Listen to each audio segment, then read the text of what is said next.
നമസ്കാരം. ഞാൻ advocate Fijo Joseph.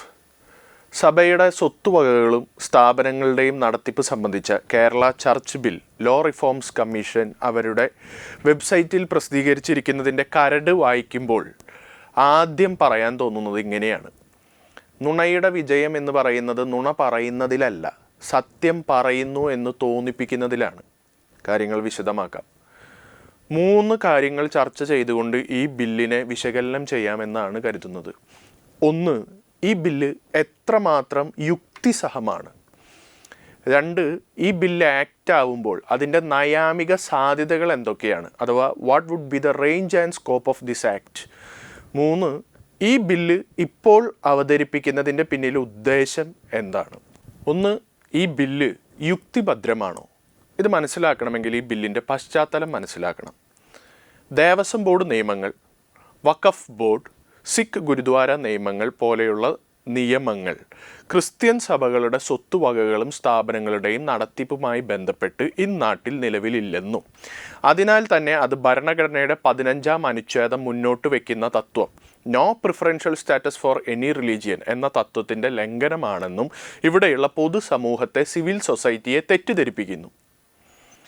ഈ നാട്ടിലെ സഭാ സ്വത്തുക്കളുടെ നിയന്ത്രണം തീർച്ചയായും കാനൻ നിയമപ്രകാരം തന്നെയാണ്.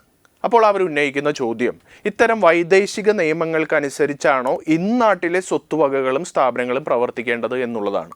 എന്നാൽ സത്യം എന്താണ്? കാനൻ നിയമം നാച്ചുറൽ ജസ്റ്റിസിനോ ദൈവിക നിയമങ്ങൾക്കോ എതിരായിട്ടല്ല നിലകൊള്ളുന്നത്. ഒപ്പം തന്നെ ഈ നാട്ടിൽ, ഈ രാജ്യത്ത് നിലവിലുള്ള ഒരു വിധത്തിലുള്ള സിവിൽ ക്രിമിനൽ നിയമങ്ങൾക്ക് അതീതമായിട്ടല്ല കാനൻ നിയമങ്ങൾ പ്രവർത്തിക്കുന്നത് എന്നുകൂടി മനസ്സിലാക്കേണ്ടതുണ്ട്. ഈ നാട്ടിലെ സഭാ സ്വത്തുക്കളുടെ മേലുള്ള തർക്കങ്ങൾ, അതുമായി ബന്ധപ്പെട്ട കേസുകളെല്ലാം തീർപ്പാക്കുന്നത് ഈ രാജ്യത്തെ സിവിൽ ക്രിമിനൽ കോടതികളിൽ തന്നെയാണ്. സത്യം പകൽ പോലെ വ്യക്തമാണ്. ഇപ്പോൾ ഞാനിത് പറയുമ്പോൾ പോലും കേരളത്തിലുള്ള വിവിധ കോടതികളിലായി 100 കണക്കിന് സഭാ സ്വത്തുക്കളുമായി ബന്ധപ്പെട്ടുള്ള തർക്കവും അതുമായി ബന്ധപ്പെട്ടുള്ള കേസുകളും സ്യൂട്ടുകളും നിലവിലുണ്ട്. ഇത് മനസ്സിലാക്കിക്കൊണ്ട് തന്നെയാണ് ഈ സത്യം മനോഹരമായി മറച്ചു വെച്ചുകൊണ്ട് ഈ നാട്ടിലും പൊതു സമൂഹത്തെയും അന്യമതസ്ഥരെയും ഒരുപോലെ തെറ്റിദ്ധരിപ്പിക്കുന്ന രീതിയിൽ ഈ നാട്ടിൽ നിലവിലുള്ള നിയമങ്ങളെ മുഴുവൻ വെല്ലുവിളിച്ചുകൊണ്ടാണ് സഭയുടെ സ്വത്തുക്കൾ ഇവിടെ നിലനിൽക്കുന്നതും സ്ഥാപനങ്ങൾ നടത്തിക്കൊണ്ടു പോകുന്നതും എന്നുള്ള രീതിയിലുള്ള ദുഷ്പ്രചാരണമാണ് നടന്നുകൊണ്ടിരിക്കുന്നത്. ഇനി ദേവസ്വം ബോർഡ് ആക്ട്, വഖഫ് നിയമങ്ങൾ എങ്ങനെ നിലവിൽ വന്നു അതുകൂടെ മനസ്സിലാക്കേണ്ടതുണ്ട്. ഇതിൻ്റെ പശ്ചാത്തലം പഠിക്കുമ്പോൾ ഹിന്ദു മുസ്ലിം രാജാക്കന്മാരുടെ കയ്യിലുണ്ടായിരുന്ന സ്വത്തുവകകൾ ഇന്ത്യ മഹാരാജ്യത്തിൻ്റെ രൂപീകരണത്തിന് ശേഷം അവർ രാഷ്ട്രത്തിന് കൈമാറിയപ്പോഴാണ് ഗവൺമെൻറ്റിന് ദേവസ്വം ബോർഡുകളും വഖഫ് ബോർഡുകളും രൂപീകരിക്കേണ്ടി വന്നത്. വഖഫ് ബോർഡുകൾ എന്ന് പറയുന്നത് എന്താണ്? ഉപവിപ്രവർത്തനങ്ങൾക്ക് വേണ്ടി ഒരു വ്യക്തി സ്വമനസാലെ നൽകുന്ന, മാറ്റിവെക്കുന്ന സ്വത്താണ് വഖഫിന് കീഴിൽ വരുന്നത്. വഖഫ് സ്വത്തുക്കളുടെ യഥാർത്ഥ ഉടമസ്ഥൻ എന്ന് പറയുന്നത് ദൈവമാണ്. എന്നാൽ ഇത്തരം സ്വത്തുക്കളുടെ നടത്തിപ്പിന് വേണ്ടി നിയന്ത്രണത്തിന് വേണ്ടി ഗവൺമെൻറ്റിന്, സർക്കാരിന് വഖഫ് ബോർഡ് രൂപീകരിക്കേണ്ടി വരുന്നു. ഒരാൾ സ്വമനസാലെ നൽകുന്ന, ഉപവിപ്രവർത്തനങ്ങൾക്ക് മാറ്റിവെക്കുന്ന സ്വത്ത് മാത്രമാണ് വഖഫ് ബോർഡിന് കീഴിൽ വരുന്നത്. മുസ്ലിം സമുദായങ്ങളുടെയും മുസ്ലിം മതത്തിൻ്റെ യാതൊരുവിധ സ്വത്തുക്കളും മറ്റ് മതസ്ഥാപനങ്ങളും വഖഫ് ബോർഡിന് കീഴിൽ വരുന്നില്ല എന്നുള്ളത് തീർച്ചയായും ശ്രദ്ധിക്കപ്പെടേണ്ട വസ്തുതയാണ്. ഇനി എങ്ങനെയാണ് ദേവസ്വം ബോർഡുകൾ രൂപീകരിക്കപ്പെടുന്നത്? തിരുവിതാംകൂർ, കൊച്ചി രാജ്യങ്ങൾ ഇന്ത്യ മഹാരാജ്യത്തിൽ ലയിക്കുകയും അമ്പലങ്ങളും അവയുമായി ബന്ധപ്പെട്ടുള്ള വസ്തുവകകളും രാഷ്ട്രത്തിന് കൈമാറുകയും ചെയ്യുമ്പോഴാണ് ദേവസ്വം ബോർഡ് നിലവിൽ വരുന്നത്. അമ്പലങ്ങൾക്ക് നൽകിക്കൊണ്ടിരുന്ന ധനസഹായം തുടർന്ന് നൽകിക്കൊള്ളാമെന്ന് സർക്കാർ അമ്പലങ്ങളുമായി ദേവസ്വങ്ങളുമായി കരാറുണ്ടാക്കുന്നു. അങ്ങനെ ദേവസ്വം നിയമങ്ങൾ നിലവിൽ വരുന്നു. സ്വതന്ത്ര സ്ഥാപനങ്ങളായാണ് ദേവസ്വങ്ങൾ പ്രവർത്തിക്കുന്നത്. കേരളത്തിലുള്ള 5 ദേവസ്വങ്ങൾക്ക് കീഴിലാണ് കേരളത്തിലെ അമ്പലങ്ങൾ വരുന്നത്. ഈ അമ്പലങ്ങളുടെ വകയായിട്ടുള്ള സ്വത്തുക്കളിൽ ചെറിയൊരു അംശം മാത്രമാണ് ദേവസ്വങ്ങൾക്ക് കീഴിൽ വരുന്നത്. ദേവസ്വത്തിൻ്റെ വരുമാനം ഒരു വകയായും സർക്കാർ ഖജനാവിലേക്ക് വകയിരുത്തുന്നില്ല എന്നുള്ളത് കൂടെ ഇക്കാര്യത്തിൽ ശ്രദ്ധിക്കേണ്ടതാണ്. രണ്ടാമതായി ചർച്ച ചെയ്യേണ്ട വിഷയം, what is the range and scope of this bill. ഈ ബില്ല് പറയുന്നത് സഭാ സ്വത്തുക്കളുടെ ട്രാൻസ്പെറൻറ്റ് ആൻഡ് ഫെയർ അഡ്മിനിസ്ട്രേഷന് വേണ്ടിയാണ് ഈ ബില്ലുണ്ടാക്കിയിരിക്കുന്നത് എന്നാണ്. എന്നുവെച്ചാൽ നീതിപൂർവകവും സുതാര്യവുമായ നിയന്ത്രണത്തിനും നടത്തിപ്പിനും വേണ്ടി. പറഞ്ഞു വരുന്നത് എന്താണെന്ന് വെച്ചാൽ, സഭാ സ്വത്തുക്കളുടെ നീതിപൂർവകവും സുതാര്യവുമായ നിയന്ത്രണം ഇവിടെ നടപ്പിലാകുന്നില്ല എന്ന് മനസ്സിലാക്കിയിരിക്കുന്നത് കൊണ്ട് ഈ വക കാര്യങ്ങളിൽ വളരെ താല്പര്യമുള്ള സർക്കാർ ഇങ്ങനെയൊരു ബില്ല് കൊണ്ടുവരുന്നു. ഈ ബില്ല് പ്രകാരം ക്രിസ്ത്യാനി എന്ന് പറയുന്നത് ബൈബിളിലും ക്രിസ്തുവിലും വിശ്വസിക്കുന്ന വ്യക്തിയാണ്. ബൈബിളിലും ക്രിസ്തുവിലും വിശ്വസിക്കുന്ന ആരും ഈ ബില്ല് പ്രകാരം ക്രിസ്ത്യാനിയാണ്. എന്തൊരു മണ്ടത്തരമാണിതെന്നൊന്ന് ചിന്തിച്ചു നോക്കണം. ഈ ബില്ല് പ്രകാരം മഹാത്മാഗാന്ധി പോലും ക്രിസ്ത്യാനിയാണെന്ന് പറയേണ്ടി വരും. ഇനി ഒരു പാസ്റ്റർക്ക് കീഴിൽ വരുന്ന വിവിധ ഡിനോമിനേഷനുകൾ ചേർന്നാണ് ഒരു ഇടവക രൂപീകരിക്കുന്നത് ബില്ലനുസരിച്ച്. ആരാണ് പാസ്റ്റർ? പാസ്റ്റർ സഭ നിയമിക്കുന്ന ആളോ തിരുപ്പട്ടം സ്വീകരിച്ച വൈദികനോ ആവണമെന്ന് നിർബന്ധമില്ല. സ്വയം പ്രഖ്യാപിക്കുന്ന ആർക്കും പാസ്റ്റർ ആവാം. ഈ പാസ്റ്റർക്ക് കീഴിൽ ഒരു ഡിനോമിനേഷൻ ഉണ്ടായിരിക്കണമെന്ന് മാത്രം. ഇങ്ങനെ കുറച്ച് ഡിനോമിനേഷനുകൾ ചേർന്ന് ഒരു പ്രയർ ഹാളും കൂടെ ഉണ്ടാക്കിയെടുക്കുകയാണെങ്കിൽ അവരൊരു ഇടവകയായി മാറുന്നു ബില്ലനുസരിച്ച്.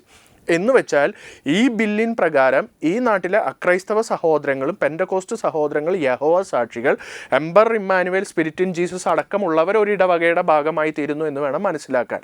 ഈ ഇടവകയാണ് പിന്നീട് സഭാ സ്വത്തുക്കളുടെ നിയന്ത്രണവും നിർവഹണവും നടത്തിക്കൊണ്ട് പോകേണ്ടതും നിയന്ത്രിക്കേണ്ടതും.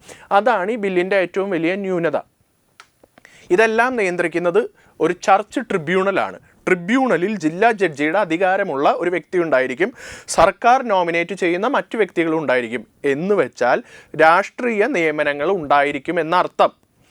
ഇപ്പോൾ ഈ ബില്ല് എവിടേക്കാണ് പോകുന്നതെന്നും ഈ ബില്ലിന് പുറകിലുള്ള രാഷ്ട്രീയ ലാക്കുകൾ എന്താണെന്നും വ്യക്തമായി കാണും എന്ന് വിചാരിക്കുന്നു. മൂന്നാമതായി നമ്മൾ ചർച്ച ചെയ്യേണ്ട വിഷയം ഈ ബില്ല് ഇപ്പോൾ അവതരിപ്പിക്കുന്നതിന് പുറകിലുള്ള ഉദ്ദേശമാണ്. ഈ ബില്ല് ഇപ്പോൾ നിയമമാക്കി പാസ്സാക്കിയെടുക്കാനാവില്ല എന്ന് അറിഞ്ഞുകൊണ്ട് തന്നെയാണ് LDF ഗവൺമെൻറ് ഈ ബില്ല് അവതരിപ്പിക്കുന്നത്. എന്തിന്? ഓടുന്ന പട്ടിക്ക് ഒരു മുഴം മുന്നേ എറിയുക. ഈ ബില്ലിന് അനുകൂലമായും പ്രതികൂലമായും വരുന്ന വിവിധ റെസ്പോൺസുകളെ പഠിക്കുകയും വിശകലനം ചെയ്യുകയും ചെയ്യുക. ഭാവിയിൽ ഉചിതമായ സമയത്ത് എല്ലാ പഴുതുകളും അടച്ച് ഈ ബില്ല് പാസ്സാക്കിയെടുക്കുക. ഇടതുപക്ഷത്തെ സംബന്ധിച്ചിടത്തോളം അധികാരം എന്നത് മൂലധനവുമായി ബന്ധപ്പെട്ടതാണ്. മൂലധനം പിടിച്ചെടുക്കുക എന്നുള്ളത് ഇടതുപക്ഷത്തിൻ്റെ അജണ്ടയാണ്. ഈ പശ്ചാത്തലത്തിൽ നിന്നുകൊണ്ട് വേണം ഈ ബില്ല് ഇപ്പോൾ അവതരിപ്പിക്കുന്നതിനെ മനസ്സിലാക്കിയെടുക്കാൻ. അതിന് അവർ ഉപയോഗിക്കുന്ന ആയുധമാണ് വിഭജനവും വിഘടനവും ഉണ്ടാക്കിയെടുക്കുക, ഭിന്നിപ്പുണ്ടാക്കിയെടുക്കുക, വിശ്വാസികൾക്കിടയിൽ സഭയിൽ ഭിന്നിപ്പുണ്ടാക്കുക. അന്തഃഛിദ്രമുള്ള ഭവനമോ രാജ്യമോ നിലനിൽക്കില്ല എന്നുള്ള വചനം ഓർക്കുക. മറ്റൊരായുധം എന്ന് പറയുന്നത് അവകാശങ്ങളുടെ മറവിൽ വിശ്വാസങ്ങളെ തകർക്കുകയും അതിനെ നവോത്ഥാനമായി തെറ്റിദ്ധരിപ്പിക്കുകയും ചെയ്യുക എന്നുള്ളതാണ്. ശബരിമലയിൽ സ്ത്രീകൾ പ്രവേശിക്കാതിരിക്കുക എന്നുള്ളത് വാസ്തവത്തിൽ വിശ്വാസവുമായി ബന്ധപ്പെട്ട വിഷയമായിരുന്നു. അതിനെ തുല്യതയും അവകാശവും ലിംഗനീതിയുമായി ബന്ധപ്പെട്ട വിഷയമായി അവതരിപ്പിക്കുക വഴി അവർ കേരളീയ സമൂഹത്തിൽ ഉണ്ടാക്കിയെടുത്ത വർഗീയതയും വിഭാഗീയതയും എത്രമാത്രമാണെന്ന് നമ്മൾ ഈ അടുത്ത കാലത്ത് കണ്ടതാണ്. അതിന് അവരവരുടെ സാംസ്കാരിക നേതാക്കന്മാരെയും സാംസ്കാരിക പരിസരങ്ങളെയും വിദഗ്ധമായി ഉപയോഗിക്കുന്നു. ഇതേ അടവ് തന്നെയാണ് ഈ ബില്ലിൻ്റെ കാര്യത്തിലും LDF സർക്കാർ ഉപയോഗിക്കുന്നത്.